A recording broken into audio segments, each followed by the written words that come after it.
ఇలా మా మీద జరుగుతున్నాయి డైరెక్ట్గా రారు మీకు తెలుసు. అంటే రీసెంట్లీ అను ఇమ్మాన్యుయల్ కూడా there is costing couch in Tollywood industry అని చెప్పి and she also affected with that particular thing అని చెప్పి ఆవిడ చెప్పడం మనలాంటి జరిగింది. మిత్రులు చాలామంది ఇంటర్వ్యూల్లో అడుగుతున్నప్పుడు వచ్చేటువంటి, ఇప్పుడు చాలామంది మాట్లాడుతున్నప్పుడు బయటికి వచ్చేటువంటి ఫ్యాక్ట్స్ని మీరు చెప్తున్నారు. మనం ఏంటంటే ప్రతిదీ సుమోటోగా తీసుకోవడానికి ఇక్కడ కమిటీ లేదు, మీకు తెలిసిన విషయమే. చట్టాలు చేసేదే సుమోటోగా చేయలేకపోతున్నాం. ఇక్కడ మెకానిజమ్స్ తగినన్ని, ఇందాక నేను చెప్పినట్టు మళ్ళీ చెప్తున్నాను, మనకి తగినట్టుగా సరిపోయినన్ని తగిన మెకానిజమ్స్ మన దగ్గర మనం క్రియేట్ చేసుకోవాలి. ఉన్నది ఒకటి, ఇక్కడ we are here to deal with them. So ఈ అమ్మాయి కూడా ఇప్పుడు మనం మాట్లాడుకుంటున్న కొరియోగ్రాఫర్ కూడా ఫస్ట్ ఈ ప్యానల్ దగ్గరికి రాలేదు. అన్ని రకాలుగాను ఎక్కడెక్కడికి వెళ్తే నాకు న్యాయం జరుగుతుంది, నాకు వర్క్ కావాలి, నాకు కార్డు కావాలి, నన్ను ఇబ్బంది పెడుతున్నారు, నాకు డాన్సర్స్ని ఇవ్వట్లేదు, నాకు వర్క్ హెరాస్ చేస్తున్నారు. Though she is getting her independent work. Producers like Vivek Kuchibhotla, big producers, big సినిమాలు, బిగ్ యాక్టర్స్, గుడ్ ఫిల్మ్స్. ఇప్పుడు మనమే లాంటి దానికి ఆయన వర్క్ ఇచ్చారు. శర్వానంద్ గారి సినిమాకి వివేక్ గారు కూడా ఆవిడకి వర్క్ ఇచ్చారు. So I should be taking that. I'm sorry. మీరు అంటుంది thanks Sanjana. there are many people who speak in your interviews. వాళ్ళు గనక whoever it is speaking, they can come and put in a letter here. Definitely we'll take it up. So until and Asked- unless they are approaching you guys, No, మనం how do we తీసుకోలేం take కదా. it? We don't know. Me No. దగ్గరికి ఎవరైనా Sumoto, వచ్చారనుకోండి we sir. can't just take it like that. We can't just take it like that, Fani garu. They have to approach us. Approach us in the sense, complaint రూపంలో రావాలి. ఫణి గారు, మీకు ఒకసారి నేను మనం WCC అప్పుడు మాట్లాడినప్పుడు మీకు ఏం చెప్పాను, మీకు ఎవరన్నా వచ్చినప్పుడు నాకు ఫార్వర్డ్ చేయండి సార్ కంప్లైంట్ వచ్చినప్పుడు అన్నాను.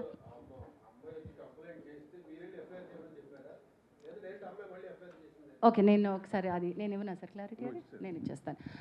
The case was really difficult. The girl has gone through a lot of trauma. The child at the time that she was a minor. ఆ అమ్మాయి ఎక్స్ప్లెయిన్ చేసినటువంటి course is a period between 16 to 21 జరిగినటువంటి harassment. అది సిస్టమిక్గా జరిగింది. How it started, how it ended, మధ్యలో చాలా story ఉంది. ఇది కేవలం sexual harassment at work place under one పవర్లో ఉన్నటువంటిది మాత్రమే కాదు, దీనిలో అదర్ లీగల్ కోర్సెస్ కూడా చాలా చాలా ఇంపార్టెంట్గా తీసుకోవాల్సింది ఉంది. So the committee has every right to say you have to seek a legal respite. ఒకవేళ ఆ అమ్మాయి దగ్గర కనుక లీగల్ హెల్ప్ తీసుకోవడానికి, మెడికల్ హెల్ప్ తీసుకోవడానికి, పోలీస్ హెల్ప్ తీసుకోవడానికి తగినంత బలం లేకపోతే ఈ కమిటీ తన ఎంప్లాయర్, చట్టం ఏం చెప్తుందంటే ఎంప్లాయర్ అంటుంది, కానీ ఇక్కడ ఒక ఎంప్లాయర్ని మనం చూపించలేం. కాబట్టి ఆ కమిటీ ఆ అమ్మాయికి హెల్ప్ చేయగలగాలి, అమ్మాయి కేసులో రకరకాల హెల్ప్ ప్రొవైడ్ చేయగలగాలి. ఆ బార్గెన్లోనే మనం తనని please approach police for this other case and thereby Bhumika helpline అనే NGO అమ్మాయికి సపోర్ట్గా నుంచుంది. గారు ఆర్గనైజ్డ్ ఒక ఆర్గనైజేషన్ నుంచి చెప్పేటప్పుడు ఆ ఆర్గనైజేషన్ వరకే లిమిటెడ్గా ఉంది. ఇప్పుడు మన ఇండస్ట్రీ అది కాదు, ఇప్పుడు ఇలా అయిపోతుందన్నమాట. ఈ భయం వల్ల అమ్మాయిలు రాలేకపోతున్నారు. ఇలా వచ్చి వాళ్ళు అనుకునేది ఆ అమ్మాయికి జరిగింది కాకోకుండా కొంతమంది మీరు ఏమనుకుంటున్నారు, లేకపోతే ఆ గ్రౌండ్లో కొంతమంది అసలు సిచ్యువేషన్కి సంబంధం లేని వాళ్ళు వచ్చి కూర్చుని ఆ సిచ్యువేషన్ని ప్రత్యక్షంగా చూసినట్టు మాట్లాడడం వల్ల ఈ ప్రాబ్లం అవుతుందన్నమాట. ఆ భయం వల్ల చాలామంది అమ్మాయిలు రాలేకపోతున్నారు.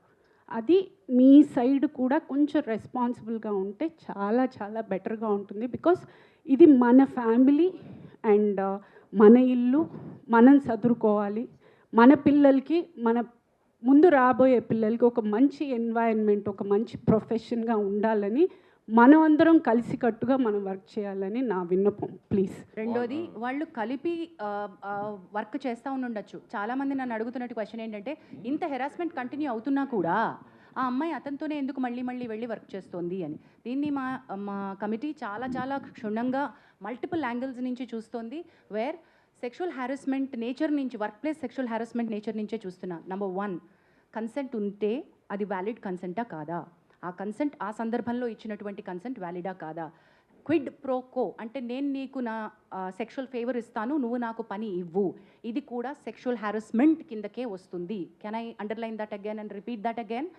క్విడ్ ప్రోకో, నువ్వు సెక్షువల్ ఫేవర్ నన్ను అడిగావు, నాకు పని ఇస్తాను అని, కానీ నేను నీకు సెక్షువల్ ఫేవర్ ఇచ్చాను, కానీ ఆ పని పూర్తయిన తర్వాత నాకు రావాల్సినటువంటి బెనిఫిట్ నాకు రానప్పుడు నేను నీకు ఇచ్చినటువంటి దాన్ని క్వశ్చన్ చేస్తున్నాను. నువ్వు నాకు ఇస్తానో నాకు రాలేదు, మరి నేను నీకు ఫేవర్ ఇచ్చాను కదా ఏంటి అని, రైట్? అది క్విడ్ ప్రోకో, అది కూడా సెక్షువల్ హ్యారస్మెంటే. అలాంటి సందర్భంలో ఆ అమ్మాయి ఇచ్చిన కన్సెంట్, ఈ కేసు అనే కాదు ఏ కేసు అయినా సరే, అలాంటప్పుడు ఇచ్చిన కన్సెంట్ నాట్ వ్యాలిడ్ కన్సెంట్ అని కూడా అంటోంది.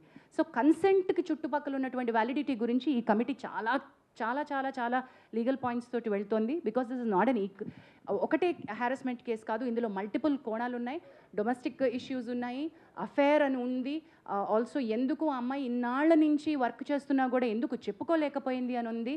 సో రకరకాల అలిగేషన్స్ ఉన్నాయి, వీటన్నిటిని కూడా మనం చూస్తున్నాం. No,